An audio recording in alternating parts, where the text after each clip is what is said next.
BJP বাঙালির মননে, বাঙালির অস্তিত্বে, বাঙালির সংস্কৃতিতে আঘাত দিয়ে ফেলেছে। ইনকিলাব জিন্দাবাদ বলতে বলতে জয় শ্রীরামে চলে গেছে, সে কি আবার লেনিনের কথা শুনবে? মিঠুন চক্রবর্তী সিনেমার ডায়লগ দেন, ওনার সিনেমার বাইরে কোনো আগ্রহ নেই। বেঙ্গল ফাইলস ফ্লপ করেছে, উনিও ফ্লপ। আমাদের 10 জন সহনাগরিক মারা গিয়েছে, তখন বিজেপির কোন নেতাকে আপনি রাস্তায় জলে নেমে আন্দোলন করতে দেখেছেন? দুর্গাপূজা চলে এসছে, আর রাজ্য রাজনীতির দামামাও কার্যত বেজে গিয়েছে। যে সামনেই বিধানসভা নির্বাচন, আর কিছুদিনের মধ্যেই তার প্রস্তুতিও শুরু হয়ে যাবে, মাঠে ময়দানে নেমে পড়বেন সবাই। কিন্তু রাজ্যের যে প্রধান বিরোধী দল বিজেপি, তাদের ভিতরেই আমরা দেখতে পাচ্ছি যে একটা দ্বন্দ্ব এখনো রয়ে গিয়েছে, শুভেন্দু বনাম দিলীপ। শুভেন্দু অধিকারী এবং দিলীপ ঘোষের এই দ্বন্দ্ব সামলে নেওয়া যাবে বলে আপনার মনে হয়? আবার তার সঙ্গে সঙ্গে দেখা যাচ্ছে যে মাঝে মধ্যে এমন কথাও চলে আসছে যাতে বিজেপিরই ক্ষতি হয়ে যাচ্ছে উভয় পক্ষের তরফ থেকে। আপনি দুজনের গোষ্ঠী বলেন, আমি তো আরো দুটো গোষ্ঠী জানি, শুভেন্দু দিলীপ, সুকান্ত এবং মিঠুন চক্রবর্তী। শুভেন্দুর উপর শোনা যাচ্ছে যে বিজেপির কেন্দ্রীয় নেতৃত্ব এত বিরক্ত, বিজেপির কেন্দ্রীয় নেতৃত্ব পশ্চিমবঙ্গের বা আরো নির্দিষ্ট করে বলতে গেলে কলকাতা শহরের দুর্গাপুজোগুলোর জন্য যে টাকা বা অনুদান পাঠিয়েছে, সেটা গতবার যেমন শুভেন্দু অধিকারী দিয়েছিল, এবার শুভেন্দু অধিকারী দেবেন, এবার মিঠুন চক্রবর্তীর মাধ্যমে দেওয়া হবে।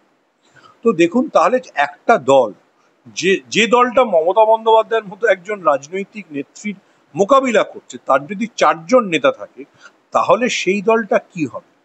দেখুন, এই যে যখন কলকাতা জলমগ্ন ছিল, যখন কলকাতাবাসী জলের তলায় হাঁসফাঁস করেছে, যখন কলকাতায় আমাদের 10 জন সহনাগরিক মারা গিয়েছে, তখন বিজেপির কোন নেতাকে আপনি রাস্তায় জলে নেমে আন্দোলন করতে দেখেছেন?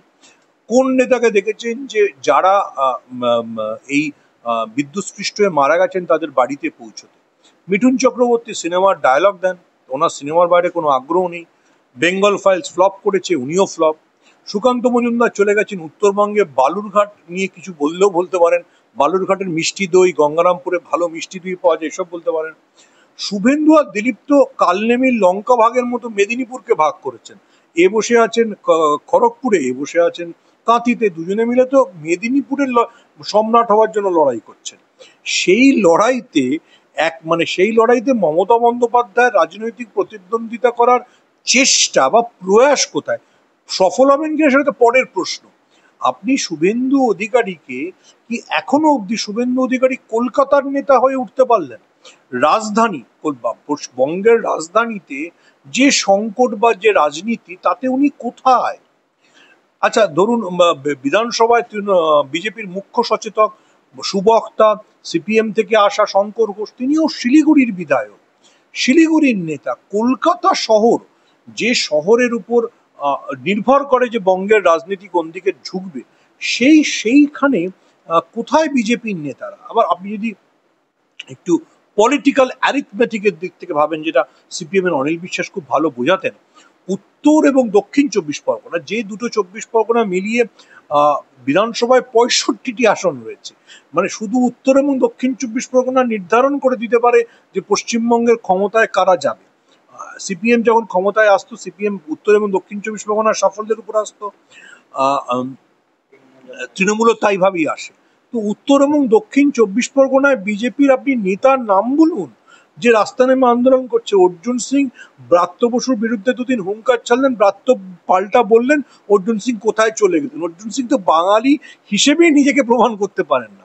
তো উত্তর 24 পরগনার বাঙালি, ব্রাহ্মণ, উচ্চবিত্ত, মধ্যবিত্তর কাছে বিজেপির নেতা হওয়ার মুখ কোথায়?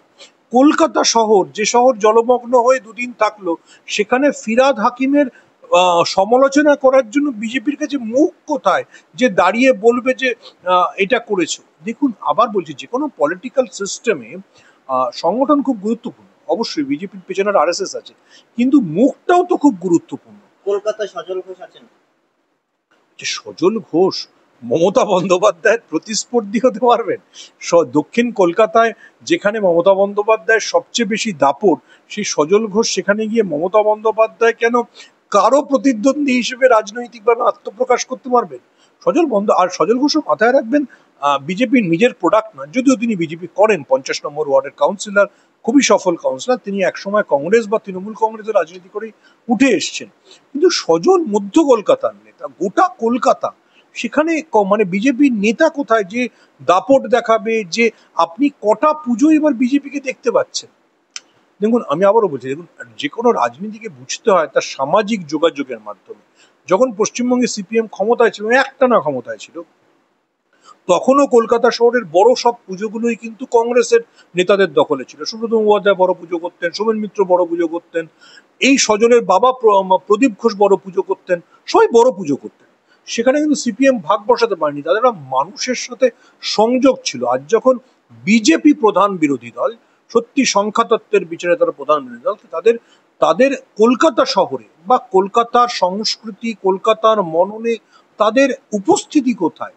কেন বাংলার মানুষ বিশ্বাস করবে যে দিলীপ ঘোষ এবং শুভেন্দু অধিকারী, যারা মেদিনীপুর নিয়ে ভাগাভাগি এবং লড়াইতে ব্যস্ত, আর তারা বাংলার মানুষের জন্য আসবে? দিলীপ ঘোষ অবশ্য একটা ইম্পর্টেন্ট কাজ করেছেন, তিনি কিন্তু বৃষ্টির সময় পরিসংখ্যান দিয়ে উল্লেখ করে দিয়েছেন যে বৃষ্টিটা গত 50 বছরে এত বৃষ্টি হয়নি। ফলে তিনি তো তৃণমূলের হয়ে অনেক সময় কথা বলে দিচ্ছেন, সেটা আরো বিজেপির জন্য বিপজ্জনক। দাদা, আপনি বলছেন সজল ঘোষ কলকাতার নেতা না, শুধু মধ্য কলকাতার নেতা। শুভেন্দু অধিকারী, দিলীপ ঘোষ মেদিনীপুরের নেতা। কে সেই মেদিনীপুরের জেলার প্রধান নেতা হবেন সেটা নিয়ে লড়াই চলছে।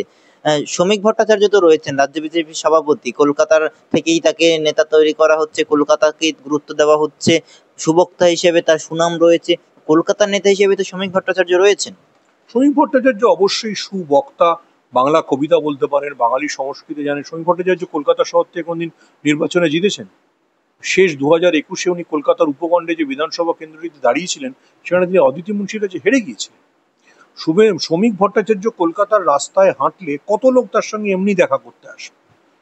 আর আপনি উল্টো দিকের মানুষটির কথা ভাবুন, মমতা বন্দ্যোপাধ্যায়, যিনি গত 2 বছর 3 বছরে যে কোনো যদি এখন রাস্তায় নেমেছেন, তার শুধুমাত্র তাকে দেখার জন্য বা তার সঙ্গে কথা বলার জন্য 10,000 মানুষ চলে যায়। তো আপনার তুলনাটা বা লড়াইটা বড্ড ম্যানচেস্টার ইউনাইটেড বনাম মোহনবাগান হয়ে যাচ্ছে না? তাহলে তো মোহনবাগানের ভাগ্যে যা হওয়ার কথা তাই হবে। ফলে এই লড়াইটা বিজেপি অসম লড়ছে, এবং আমার মনে হয় শুভেন্দু অধিকারী এবং দিলীপ ঘোষের কনসেন্ট্রেট করা উচিত, সত্যি কনসেন্ট্রেট করা উচিত যে মেদিনীপুরে লোকসভা আসনগুলোর কি হবে, মেদিনীপুরের বিধানসভা আসনগুলোর কি হবে। মানে বিজেপির কাছে এই মুহূর্তে জেলার নেতা আছে, মেদিনীপুরের নেতা আছে, মধ্য কলকাতা সজল ঘোষ আছে, কিন্তু গোটা কলকাতা বা গোটা রাজ্য নেতা হিসেবে বিজেপির কাছে কোনো নেতা নেই। বিজেপি ভাবছেও না পারহ্যাপস। আমি আপনাকে বললাম তো, উত্তর দক্ষিণ, যেগুলো বড় জেলা, উত্তর দক্ষিণ 24 পরগনা, বড় নেতা কে আছে? সবথেকে বেশি মন্ত্রীও হয় সেখান থেকে। আপনি বর্ধমান, বড় জেলা, নেতা কে আছে? আপনি বর্ধমানের যারা বিজেপির প্রার্থী হয়েছিল, সুরিন্দর সিং আলুওয়ালিয়া বিজেপির হয়ে কাজ করেন। দিলীপ ঘোষ বর্ধমানে যান। আপনি যদি উত্তর এবং দক্ষিণ 24 পরগনার সবচেয়ে বড় জেলা বলেন, সেটা হচ্ছে পূর্ব এবং পশ্চিম বর্ধমান। পূর্ব বর্ধমানের প্রার্থী ছিলেন দিলীপ ঘোষ, তিনি বর্ধমানে যান না। আমি দায়িত্ব নিয়ে বলতে পারি, পশ্চিম বর্ধমানে আসানসোল কেন্দ্রে প্রার্থী ছিলেন সুরিন্দর সিং আলুওয়ালিয়া, তাকে শেষ কবে দেখা গেছে? তাহলে আপনি বিজেপিতে কার্যত ফাঁকা মাঠ ছেড়ে রেখেছে। সেই ফাঁকা মাঠে বিজেপিকে তৃণমূল গোল দেবে না? আপনি জেলা ধরে ধরে বলুন, আমি জেলা ধরে ধরে আপনাকে বলতে পারবো। কিন্তু দাদা, হাওড়া হুগলি, যেখানে বাঙালি ভদ্রলোকের বাস, যেখানে বাঙালি হিন্দুর সংখ্যাধিক্য রয়েছে, সেই হাওড়াতে 2021, 2019-এ যারা লোকসভার প্রার্থী হয়েছিলেন, তারা বিজেপি আর করেন? সিম্পল প্রশ্ন।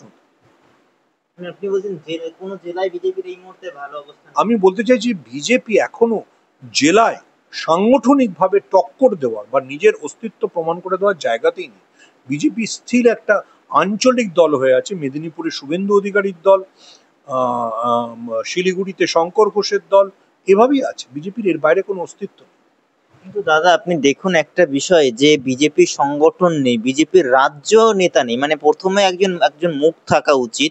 মুখ থাকলে যেতে সুবিধা হয় যে কোনো রাজনৈতিক দলের। তৃণমূল কংগ্রেসের মমতা বন্দ্যোপাধ্যায় আছে, অভিষেক বন্দ্যোপাধ্যায় আছে, বিজেপির বামেদের ক্ষেত্রে মোহাম্মদ সেলিম আছে, বা আরো অনেক নেতারা রয়েছেন। কিন্তু বিজেপির একজন রাজ্য নেতা নেই। আপনার কথা অনুযায়ী কয়েকজন জেলার নেতা আছে, শিলিগুড়ি, মেদিনীপুর, উত্তর 24 পরগনা, দক্ষিণ 24 পরগনায় নেতা নেই কোনো। গোটা কলকাতায় একটা নেতা বিজেপির নেই, বিজেপির সংগঠন নেই। আরএসএস এর সাপোর্টে কিছুটা চলছে। তা সত্ত্বেও বিজেপি 38% ভোট পায়। তাহলে ভাবুন, বাংলার মানুষ বিজেপিকে সংগঠন না থাকা সত্ত্বেও এত বেশি করে সাপোর্ট করছে। কারণ যে কোনো সময় শাসকের বিরোধী তো থাকবেই। যখন সিপিএম এর সরকার ছিল তখনও কংগ্রেসের কাছে 40% ভোট ছিল। শাসক এবং তার বিরোধী তো থাকবেই। আপনি যে ভোটটা পাচ্ছেন সেটাকে আপনি জাস্টিফাই করতে পারছেন কিনা, সেই ভোটটাকে বাড়াতে পারছেন কিনা, সেটাই একটা বিরোধী দলের সাফল্য। যে কোনো শাসকই তো যদি না ভারতবর্ষ বা পশ্চিমবাংলা চীন বা বেলারুশ হয়ে যায়, শাসক 80% ভোট পেতে পারে না। দেখুন তৃণমূল 45-46% ভোট পায়, তাহলে তৃণমূলের বিরুদ্ধে অন্তত 40% বা 50% ভোট রয়েছে, সেটা তো কোনো না কারুর না কারোর কাছে যাবেই। যেহেতু সিপিএম একটা অস্তিত্ব আরো ফেসবুকীয় দল হয়ে গেছে, ফলে বিজেপির কাছে ভোট গেছে। কিন্তু ভোট সিপিএম এর সংগঠনটা রয়েছে সেই অনুযায়ী তো সিপিএম এর সংগঠন থাকলেও 2019-এর লোকসভা যদি কেউ দেখে, যে বুথে সিপিএম এর এজেন্ট ছিল সেই বুথেও সিপিএম ভোট পায়নি। তার মানে সিপিএম নিজের ভোটটা বিজেপিকে ট্রান্সফার করেছিল, সেই ভোট কি আর ফেরত আসবে? যে ভোট লেনিন ইনকিলাব জিন্দাবাদ বলতে বলতে জয় শ্রীরামে চলে গেছে, সে কি আবার লেনিনের কথা শুনবে? দাদা 2021 সালের নির্বাচনের ক্ষেত্রে আমরা যেমনটা দেখেছিলাম, একটা আতঙ্ক ছিল তৃণমূল কংগ্রেসের কর্মীদের কাছে যে বিজেপি চলে আসবে, তারা করে কমে খেতে পারবে না, তাই যে কোনো মূল্যে হোক বিজেপিকে আটকাতে হবে। তার সঙ্গে বিভিন্ন নকশাল আধা নকশাল তারা যোগ দিয়েছিলেন তৃণমূলের সঙ্গে বিজেপিকে হারানোর জন্য। একটা আতঙ্ক ছিল বিজেপি জিতে আসবে, একটা ভয় ছিল, ফেয়ার ফ্যাক্টর ছিল। কিন্তু বর্তমানে 2026-এর দিকে যদি আমরা তাকাই, সেই ফেয়ার ফ্যাক্টরটা নেই, ভয় নেই।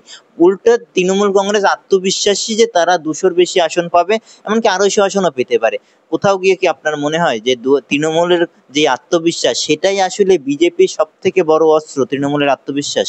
দেখুন, বিজেপির কাছে অনেক অস্ত্র ছিল, কিন্তু বিজেপি একটা বাঙালি অস্মিতার প্রশ্নে এত বাঙালিকে আহত করেছে। অমিত মালব্য যে কথা বলেছেন, বাঙালির কাছে কোনো ভাষাই নেই, তারপর আর বিজেপির কাছে কোনো অস্ত্র নেই। এরকম তো হতে পারে না একটা সরকার, যে সরকারটা 15 বছর আছে, মমতা বন্দ্যোপাধ্যায়ের সরকার 15 বছর পূর্ণ করে 3বার নির্বাচনে জেতার পর চতুর্থ নির্বাচন ফেস করতে যাচ্ছে, তার বিরুদ্ধে অ্যান্টি ইনকামবেন্সি বা প্রতিষ্ঠান বিরোধিতা থাকবে না? অবশ্যই আছে। কিন্তু বিজেপি সে প্রতিষ্ঠান বিরোধিতাকে এনক্যাশ করার জায়গা নেই, কারণ বিজেপি বাঙালির মননে, বাঙালির অস্তিত্বে, বাঙালির সংস্কৃতিতে আঘাত দিয়ে ফেলেছে। বিজেপি দল হিসেবে নিজেকে বাঙালি বিরোধী হিসেবে প্রমাণ করে ফেলেছে। আমি যতটুকু জানি, আরএসএস এবং বিজেপির বঙ্গ নেতৃত্বের অনেকের ক্ষোভ সত্ত্বেও যে রাজনৈতিক লাইন নিয়ে অমিত শাহরা চলেছেন, তা বিজেপিকে পশ্চিমবঙ্গে ভরাডুবি করে দিয়েছে। তার সঙ্গে সঙ্গে এমনটাও তো হয়েছে যে তৃণমূল কংগ্রেসের ছাত্র পরিষদের সদস্যের হাতে রবীন্দ্রনাথ ঠাকুরের ছবি পোড়ানো হয়েছে, সেই নিয়ে বিজেপি রাস্তায়ও নেমেছে। বিজেপি এটা প্রমাণ করার চেষ্টা করেছে যে তারা শ্যামাপ্রসাদ মুখার্জির দলের লোক, তারা শ্যামাপ্রসাদ মুখার্জি যে বাংলার মানুষ, সেই বাংলার ক্ষমতায় আসতে চায়, তারা বাঙালির পার্টি। এটা বাঙালি বিশ্বাস করে না, এখানে বিশ্বাস করে না। শ্যামাপ্রসাদ মুখার্জি দক্ষিণ কলকাতা থেকে সাংসদ হয়েছে। শ্যামাপ্রসাদ মুখার্জি মারা যাওয়ার পর ওই আসনে জনসংখ্যা চতুর্থ হয়েছে। শ্যামাপ্রসাদ মুখার্জি ব্যক্তিগত ক্যারিশমায় জিততে পারেন, কিন্তু বাঙালি এখন বিজেপিকে 38% ভোট পাওয়ার পরও বাঙালির দল বলে মনে করে না। সেটা বিজেপির কৌশলগত ভুল। যে কৌশলগত ভুল থেকে বিজেপির পক্ষে বেরোনো খুব কঠিন।